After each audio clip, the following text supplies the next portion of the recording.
Novi, customerku ternyata mantanku. Oke.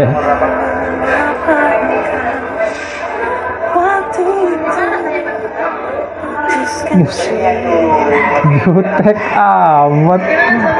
Udah jadi mantan mah udah. Ini kan profesional ya. Lu beli, ya mantan lu ngelayanin. Udah nggak usah terbawa emosi masa lalu. Udah lupain.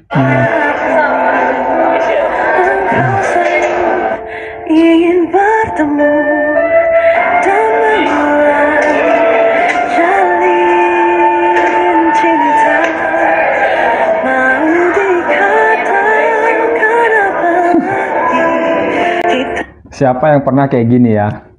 Ketemu mantannya pas lu lagi kerja, terus lu ngelayanin mantan lu yang beli gitu kayak gitu. Siapa nih? Pasti awkward banget ya momennya. Aduh, nggak kebayang sih kalau gua mah.